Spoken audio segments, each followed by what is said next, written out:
Great, and, Hello. and welcome everyone, and thank you for that little introduction. The good thing for those of you who are in London, we don't have to take any first class flights to fly in here today, and we will try and make this little session entertaining before the lunch. So what we'll be discussing here today is obviously the role of advertising and environmental advertising, and we'll take quite an interesting look of what has happened these last 20 years. No doubt about it. I think that there are a lot more focus on what it is that we do as brands, as agencies out there at the moment. And I remember back in my days when I started, one of the quotes from Cal Lassen, the founder of Adbusters, said, advertising is the biggest psychological experiment of human mankind.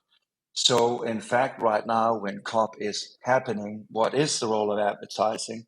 And I do think that what is essentially needed, besides obviously us thinking about our impact, is in fact to motivate, inspire us all to move forward and embracing a more sustainable future.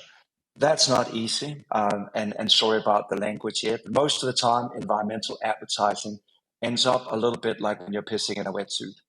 In the beginning, it feels warm and nice, but it quickly begins to stink. And I think for Isa and I, part of our last 20 years in this space has been to avoid the smell, to avoid the greenwashing.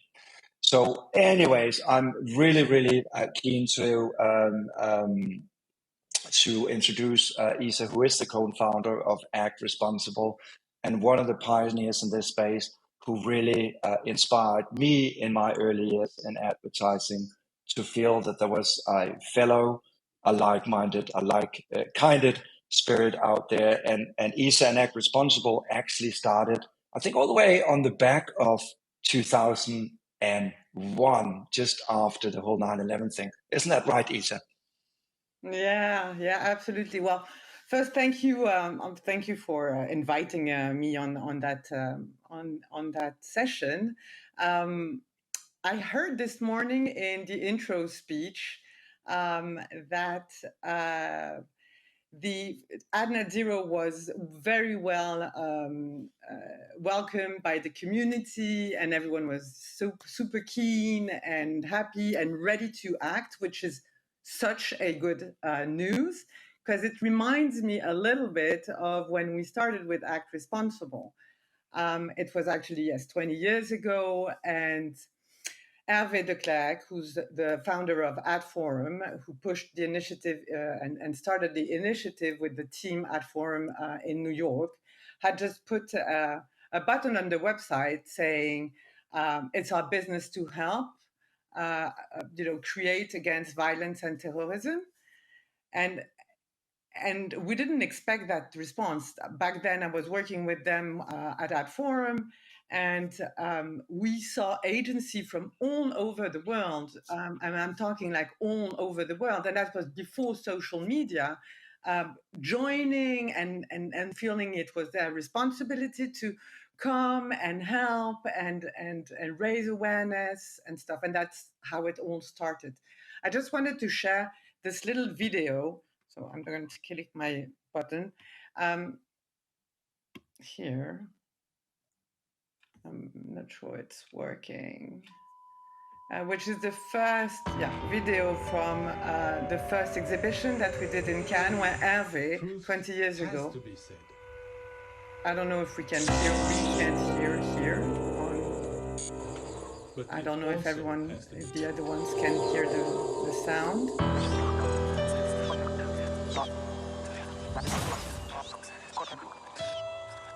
Agencies and creative people donate their time and talent to create ads that focus on great causes and social issues.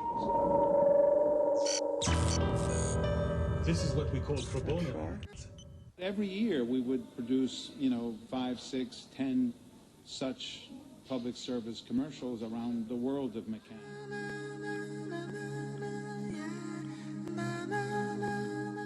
Our founder absolutely believed that it was our responsibility to give back to the community, and from the very beginning of the agency, he stressed that. He felt it was very important. From Saatchi & Saatchi's point of view, we believe very strongly that it's the role of business to make the world a better place. September 11, the At Forum employees decide to create ACT. Now, the Great Ads for Good Causes exhibition is to gather the best pro bono work around the world in one single public place. Is there a better place than Cannes during the Cannes Lion Festival?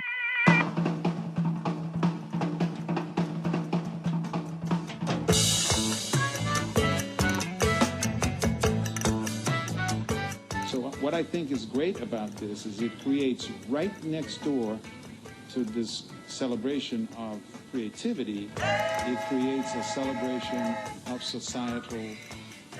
I really enjoyed looking around here. It's nice to see ideas, hard, difficult ideas addressed with such beautiful pictures and such horrible issues dealt with in such a beautiful way.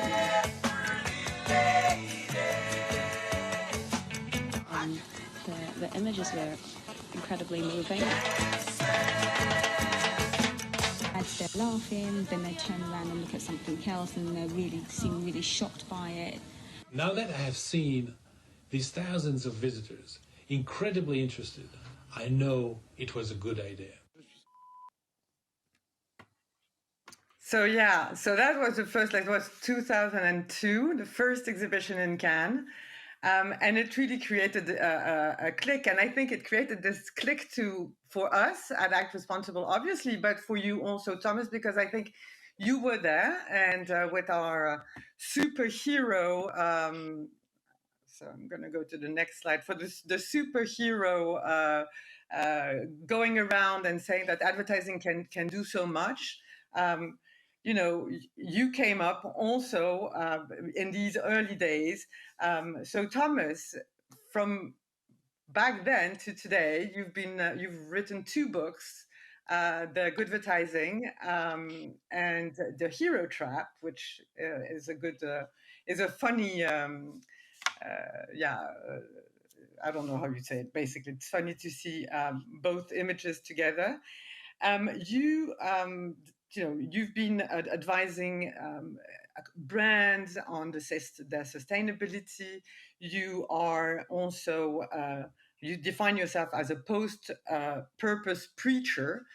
So, what's your fuel? What is your fuel?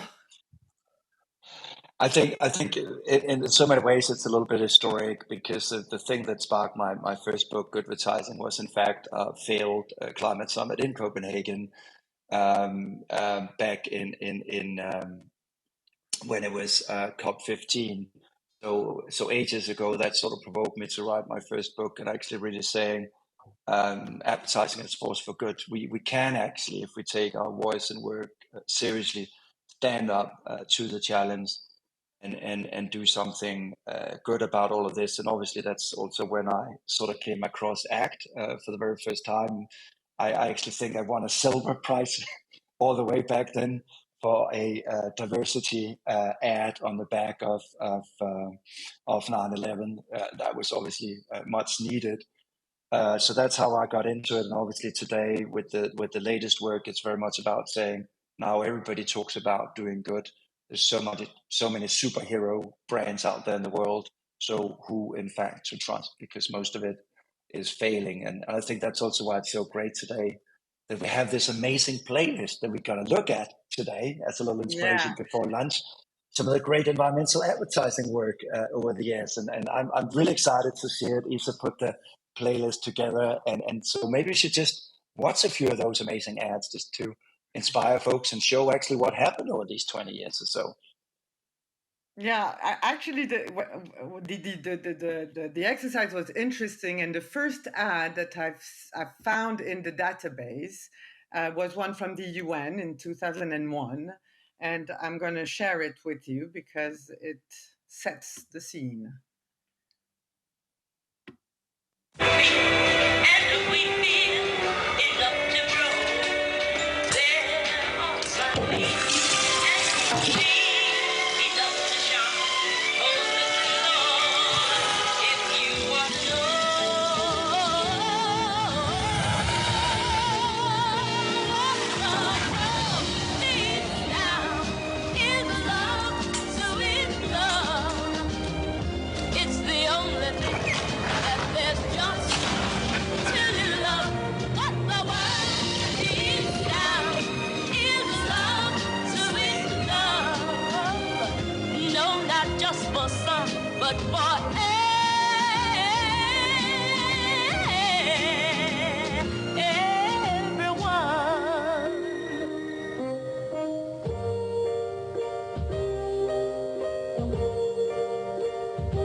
this is an ad 20 years old and promotes the World Environmental Day, the 5th of June, which itself is 50 years old because it was launched in 2000 and in 1972 by the UN. So when we see this, the ad is really well done. It shows it all. Basically, your home. Do you want to treat your home this way? It shows how the actors and the advertising industry can raise the voices of these NGO or institution. What has changed today, in your opinion? Yeah, it's kind of fun. I think it's still a lot of that sort of fear mongering that we're seeing in ads these days. Obviously, I think one thing that is good that it at least takes it closer to our home. So that's the little end line. But probably what's changed the most is that we can't smoke in ads anymore, if you look at it from that way. But else, unfortunately, I still feel that there's lots to be learned from our advertising industry in actually pushing this theme forward. I still see ads like this today, which is kind of a shocker for me. But it was fun. It was actually fun to rewatch this 20 years ago and see what happened. 20 but I know years you ago. have another. Yeah. Yeah, on the same years and the following years, you had the car industry joining in, and Volkswagen, Honda, Citroën, Toyota, with the sponsoring of the green design, and Audi with the free car day, and then we had energy company, basically big polluters came in, joined the conversation. And on the next slide, I've put just some of the ads that people can see in the playlist. All that is accessible to every one of you who are listening to us. There's a link, and I'll probably share it on the ACT and Goodvertising LinkedIn.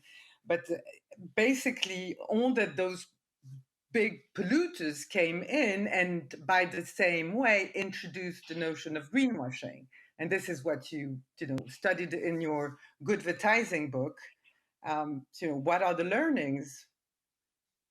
Yeah, it's actually fun to look back at the book, which was sort of penned 12 years ago, and there are actually a few ads there that when you see it in that perspective, you actually realize that on a lot of these topics, it's almost like you're chasing a rainbow. Almost when you think you're there, you're not. And I remember one of the ads I had in my book was from Honda Degree. It was one of the really celebrated ads that year at one Grand Prix in Cannes, etc. But when you look at it today, it was basically just talking about a little bit more efficient diesel engine. So sometimes when we look back at this, it also shows us how difficult it is, and obviously also how we sometimes also need to be a little bit more aware when we raise the greenwashing finger, because it always needs to be seen in that sort of historical context, I reckon.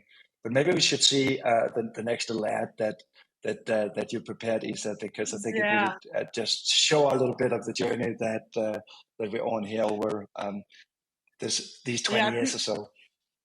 Just to introduce it, it's just saying that the two ads that are coming up have been created between 2005 and 2010. There was a lot of pro bono ads created at that time, and it gave a voice, megaphone to those great causes. So those two have selected the first one is very simple, so we can see it now.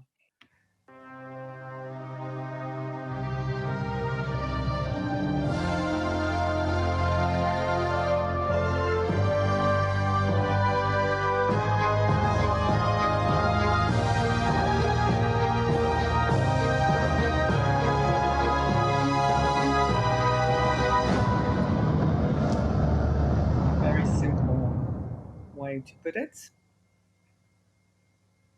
And the second one is Tyler? Yeah? Can I ask you a question? Yes. What are you going to be when you grow up? A doctor. And Sophia? What about you? A fireman. A fireman? I'd be a nurse. I would like to be in the water business to make lots of money. Lots and lots and lots of money. I would sell oxygen masks. I would like to sell some medicine. I'd like to research new types of cancer. I want to be a soldier because I need to defend the country from other people trying to get in. I want to study storms. Fires, drought, Pollution.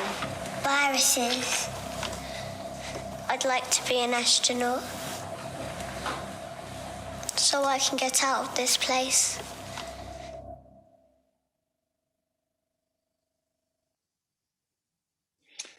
Yeah, at least Elon Musk got his first customer there in that young woman. But in so many aspects, it also kind of shows us how little we have moved and still sort of repeating the same mistakes with actually acting on the urgency.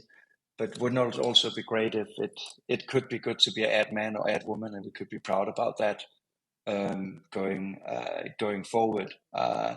But again, I think it's an emotional, amazing piece of storytelling that still seems so extremely relevant today. To be honest, it could have been aired today. I still get that little feeling in my stomach, that little Yeah, actually, like all those topics, I think are the topics that we're seeing today, and all those kids. This was created in 2006, I think, and all those kids are today coming up on working and probably seeing the world very differently, and that the young generation, everyone turns to them, but because they've been in that environment for ages. But what I wanted to say on those two ads, well, on that period, because we're going chronologically, by analyzing the database, as of today, like WWF, Amnesty International, Greenpeace kind of got out of the ad relationship with the industry. They are doing their stuff on their own. But those like WWF, Amnesty, those they became brands basically today. And they've been, at that time, there were converted a lot by the advertising industry, who created more and more campaigns for them, giving them more and more visibility, creating brands of today. And at that time, there was a very the anti-advertising movements all around the in all countries. In France, especially, we experienced it with ACT, where they really went directly, taxing us of, being using greenwashing and also saying that the agencies were creating those ads to win awards. That was that kind of discussion around that day. So what are your views there? Was it, because it was probably true for some, and is it a problem? I definitely recognize the shift. I mean, I think at that time, a lot of what we saw was from the nonprofit world in campaign activities, and I think about 2012, 2013. I mean, if we look at Unilever Sustainable Living Plan, we started seeing more and more brands being more vocal, and sort of suddenly we had the nonprofits on the one side, and suddenly we saw brands talking about issues that we traditionally hadn't heard from those brands, and the beginning of movements like we talked about Adbusters. I mentioned Keller Lassen, the founder. Today we see brand vandalism, which is very active, and obviously tons of movements, clean creatives, etc., emerging today. But I think this was the early days of that movement, which is really interesting to see in that historical perspective how it is.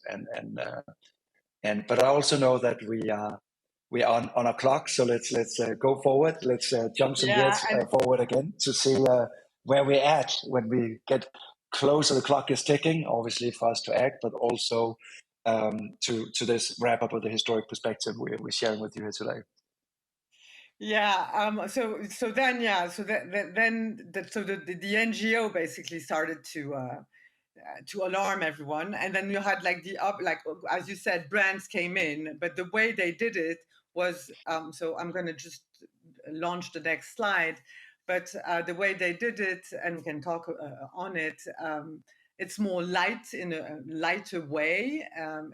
It's not using the same kind of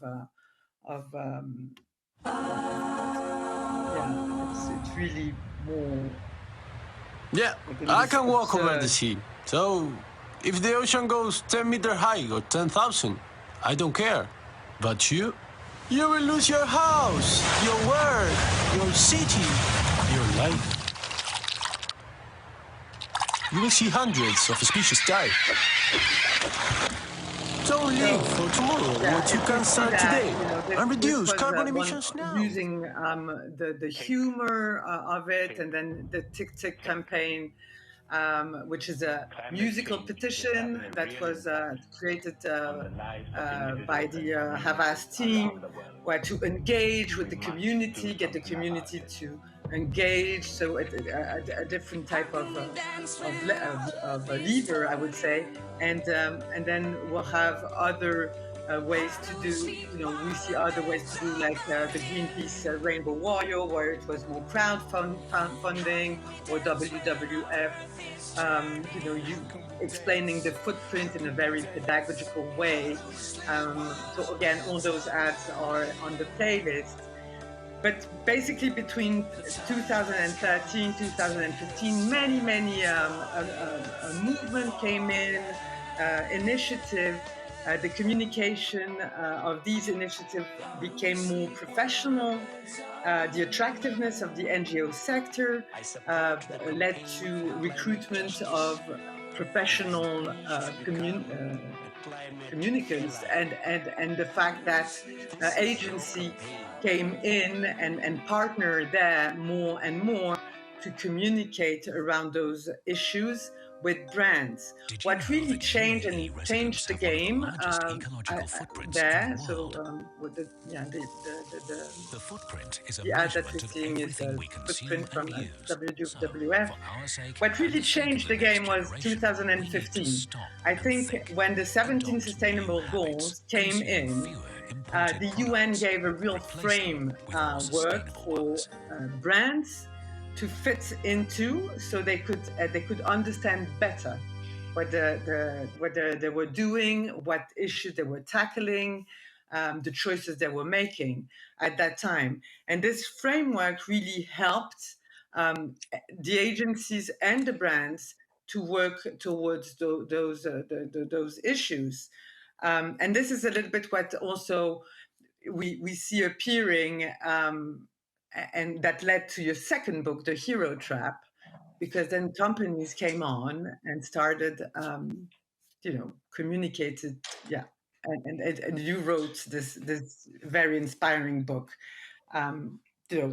What's the Hero Trap? For me, the whole thing was that suddenly you saw brands bandwagoning on, obviously, not just environmental issues, but social issues, etc., and making it increasingly harder for you and I out there to actually say who is authentic, who's actually doing the real thing. I think authenticity sometimes is a bunch of nonsense, to be honest, but who is actually, where's the tangible change happening in this space?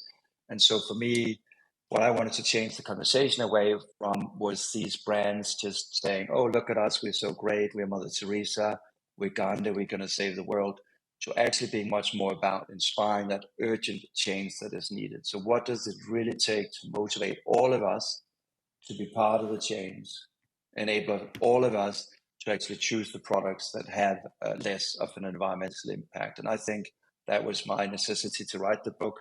So shifting the war away from my values to actually saying, how can we help people on their values? And I think the next little ad you have there kind of touches on that very well, which is our little wrap up of our historic tour de force here before everybody's lunch. I chose the last ad I want to show is actually Patagonia ad by Less Demand More.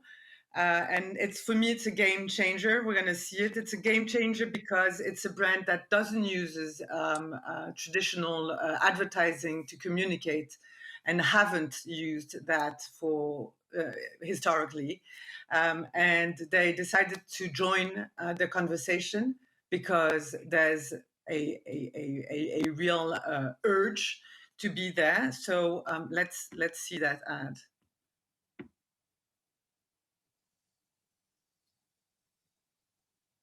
I'm not sure.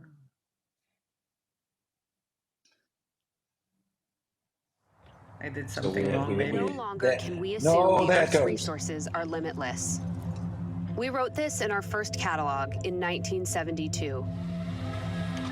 Nearly 50 years later, it's only gotten worse. Today, the clothing industry contributes up to 10% of the pollution driving the climate crisis. For as long as we've been in business, we've seen quality as an environmental issue. That's why we build clothes to endure, so you don't need to buy new as often. We make gear with recycled materials. We grow food and fiber the way nature intended. We promote safe and fair labor conditions for workers. There are some things you can do too. When you want something new, ask yourself, do I really need it? Look for one product you can use in multiple ways. Repair what you wear out and pass things down. Demand recycled. Demand fair trade. Demand organic. Buy less. Demand more.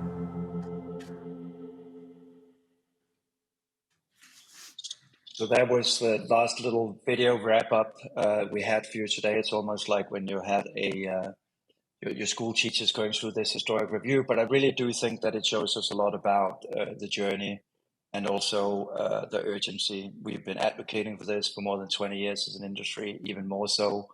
And I think it's really about time that we educate ourselves and we do this right. I think there's still an extreme lack of education in our industry in actually getting people to really truly embrace this change, because as we see a lot of the same topics, a lot of repetition in this space, and that's why I think it's so pivotal. And Isa and I are actually both part of the IAA's Sustainability Council, where one of the things we focus on is obviously to be a global compass for the change that needs to happen in our industry, bringing all partners together, because I think we all need to collaborate to make this happen at the speed, at the urgency, because not only every time we see a brand go wrong, being accused of greenwashing, it hurts everyone, it hurts the brand, it hurts our industry's efforts, because I still truly to this day believe that we as an advertising industry are pivotal in creating the mindset and behavior change that is much needed. We just want to have a few minutes, if we can still steal those for Q&A. So if there is still time, we will get over to you in London, not you online. You're more than welcome to ask the questions, and hopefully there are a few questions to this very, very fast historical journey through environmental marketing. Thomas and Isa, that was incredible to go through that and to see all the work that you've been doing and to see those examples of those ads. Now, we haven't quite got time for answers, but I do want to just share a couple of comments that have come through based on what you've been showing us. One of the comments on Slido, maybe your reel shows it may be more effective to focus on changing behaviours in specific sectors than creative award-winning dramatisations of the problem.